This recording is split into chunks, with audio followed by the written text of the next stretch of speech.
Bonjour, alors je m'appelle Marie, je suis chrétienne et je vais vous raconter mon chemin vers Jésus. Alors, je suis née dans une famille chrétienne. J'allais à l'église quand j'étais petite jusqu'à mes 6 ans et j'ai tout de suite accepté le message de la croix, comme quoi Jésus était mort pour mes péchés, pour mes souffrances et qu'après il est ressuscité dans sa gloire pour nous rendre libres et pour pouvoir nous sauver afin de vivre avec lui éternellement. Pour moi, il n'y avait aucun souci pour ça, même ça me mettait en joie de connaître ça. Quand j'étais toute petite, je m'en souviens. J'étais toute joyeuse de savoir que Jésus était là.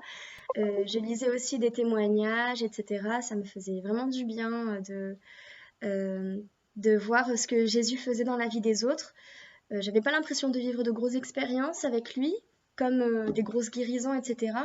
Mais je faisais mon chemin vers Dieu, je répandais l'amour autour de moi. C'est vrai qu'on n'a pas été très gentil avec moi quand j'étais à l'école parce que j'étais petite, j'étais fine, j'étais timide et j'étais une cible facile.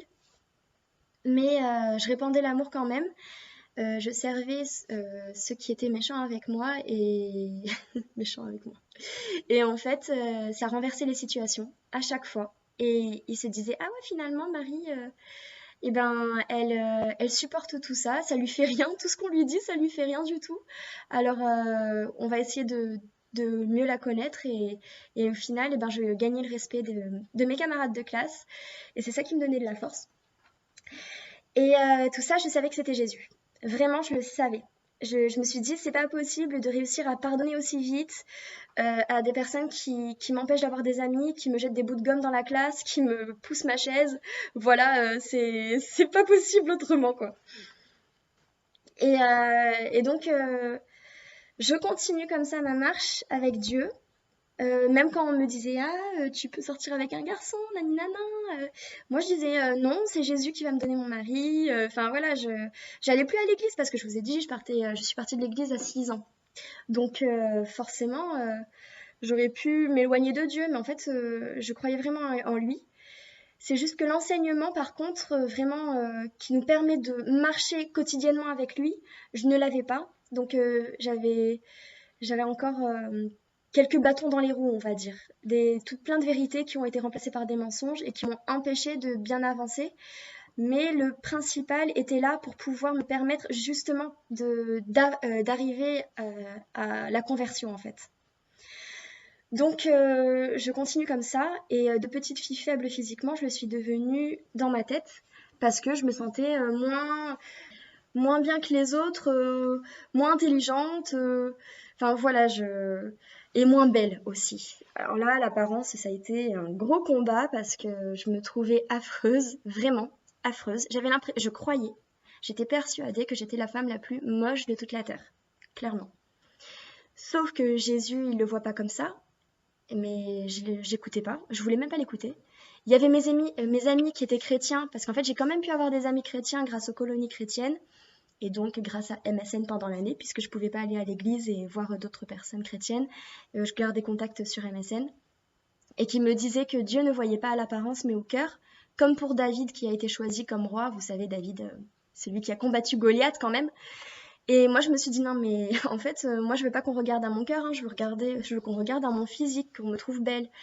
Et pour moi, c'était ça qui allait me donner un avenir prospère. Sauf que c'était un mensonge. Et en plus, de toute manière, ce que me disaient mes amis pour, pour que j'arrête de complexer, tout simplement, ça ne faisait rien. Ça ne faisait rien. Juste, ça me prouvait qu'ils m'aimaient, c'est tout. Et j'en pouvais plus parce que je pleurais vraiment tous les soirs, à chaudes larmes. Des fois, je faisais des crises de colère dans ma famille. Je jetais des chaises, je leur disais ouais c'est à cause de vous que je suis aussi mal faite, c'est à cause de Dieu, Dieu je t'en veux, voilà. Et mes parents, enfin ma mère pleurait, elle me disait mais comment faire pour que tu puisses arrêter d'être focalisée sur ça, pour que tu puisses voir que bon ma mère elle me trouve belle hein, forcément hein, c'est ma mère hein, donc bon voilà. Et, et moi bon, voilà j'écoutais pas du tout. Et, et un soir, je me suis dit, bah, je vais dire adieu au Seigneur. Je vais lui dire adieu pour lui faire comprendre pour lui faire comprendre que je veux pas vivre avec lui, que le salut, je m'en moque maintenant, c'est fini. Je préfère vivre en enfer plutôt qu'avec un Dieu qui m'a créé comme ça, qui a pris autant de plaisir à me faire souffrir par un physique moche. Et donc je lui dis tout ce que j'ai à lui dire d'une manière pas très catholique. Et, euh, et quand je décide enfin d'arrêter de lui parler et de partir, et bien là, il me, il me parle contre toute attente. Il me dit, oui, c'est vrai que tu m'en veux.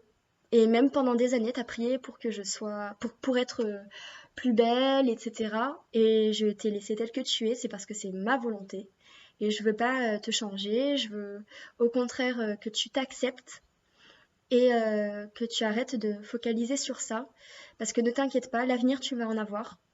Tu vas en avoir un et la prospérité, c'est pas ça. C'est pas la beauté physique. Donc, moi qui entends exactement les mêmes mots que mes amis, au final, à partir du moment où ça vient de Dieu, ça change tout parce qu'il y a un amour qui te saisit. Et en fait, cet amour, il m'a permis de franchir la première marche vers la guérison, puisque quand il y a de l'amour, on se sent guéri, on s'accepte plus. Hein. C'est dingue. C'est par A plus B, hein, vraiment par A plus B. Et donc, j'ai fait OK, Seigneur, j'accepte. Je te demande pardon, j'accepte. Donc, je commence mon chemin vers Dieu. Je me baptise. Euh, la guérison est très progressive quand même, parce que c'est à mes 20 ans que j'ai réussi, par exemple, à me mettre en maillot devant les autres. C'est vraiment très tard. Euh, mais voilà, c'est le temps, je savais qu'il en fallait, mais j'ai accepté de le prendre et de ne pas partir tout de suite, quoi, de me dire, bon, bah, je laisse à Dieu cette possibilité-là d'agir dans mon cœur. Et il l'a fait. Juste, même d'ailleurs, ça s'est confirmé le jour où, par exemple, j'étais dans une bibliothèque universitaire et je voyais plein de monde autour de moi. Et là, je voyais vraiment que les gens étaient beaux, quoi. Que je ne les enviais pas du tout, que j'étais pas à me comparer à eux, mais au contraire, que je me suis dit, mais cette diversité, cette création, euh, tout ça, ça vient de Dieu, c'est juste incroyable, c'est saisissant, c'est fou. On est tous corps, âme et esprit, et c'est ça que j'ai trouvé merveilleux. C'était pas, oh, elle a des yeux comme si, lui, il a un corps comme ça, elle a des cheveux comme ça, j'en sais rien. Mais c'est juste, on est tous complexes et on est tous là. On existe par la grâce de Dieu, par sa pensée, enfin par son amour. Pour moi, c'était incroyable. Donc, euh, donc voilà, j'étais plus dans la comparaison et merci Seigneur. Et voilà, j'ai continué mon chemin vers lui. Euh, je suis, je suis passée par pas mal de difficultés quand même, hein, mais je sentais que Dieu il agissait en moi. Après la guérison, ça fait pas tout, il faut aussi la conversion. Et la conversion, je l'ai eue quand j'ai réussi à prendre position en lisant la Bible et priant tous les jours. Ça, vraiment, ça a été comme ça, parce que je voulais vraiment faire comme Christ m'enseignait, sauf que j'y arrivais pas. Et je faisais vraiment par mes propres efforts, sauf que c'était peine perdue, je me fatiguais énormément.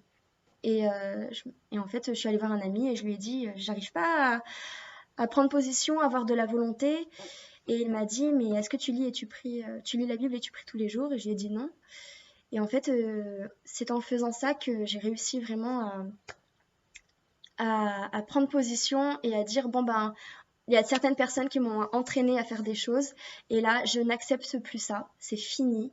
Il y a même des relations que j'ai coupées, que j'ai eu la force de couper pour ne plus faire les bêtises que je faisais.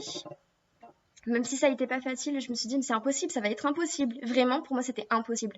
Mais c'est normal. C'est normal. Pour nous, c'est impossible. Sauf que Dieu, il donne une force qui surpasse toute intelligence. Et c'est ça qui nous donne, nous donne la force de continuer. Et après, forcément, j'ai réussi à mieux l'écouter, à mieux le suivre, à, à le laisser agir dans ma vie aussi. Et en fait, c'était toujours, toujours, toujours pour le meilleur. même dans les moments difficiles de ma vie, même dans les moments où j'étais un peu plus faible que les autres, bah, ça a été toujours pour le meilleur. Quand je l'écoutais, quand j'étais proche de lui. Et en plus, il a toujours été à mes côtés, même dans les moments où j'étais faible, où, euh, où j'arrivais pas à lui parler. Voilà, je sais qu'il ne m'a jamais abandonnée. Sa promesse, la promesse qu'il fait dans la Bible, qui sera toujours avec nous, elle est véritable. Et je vous souhaite de vivre ça pour qu'il puisse vous porter dans l'amour, parce que l'amour renverse les situations, comme je l'ai dit, comme quand j'étais au collège. Il renverse les situations au niveau du regard qu'on a sur nous-mêmes, sur le regard qu'on a sur la vie aussi, parce que parfois on peut être défaitiste, ouais, fataliste, on peut se résigner, sauf qu'en fait Dieu il renverse tout et en fait il met la touche pouf de la vie. Voilà, c'est juste ça, il veut qu'on puisse vivre quoi, et c'est ce que je vous souhaite. Voilà. Bon, bah, je vous embrasse et prenez un petit temps avec Dieu, même 2 minutes, vous allez voir. Vous allez voir, vous allez vivre un moment incroyable. Allez, bonne journée à vous, bonne continuation. Salut, salut!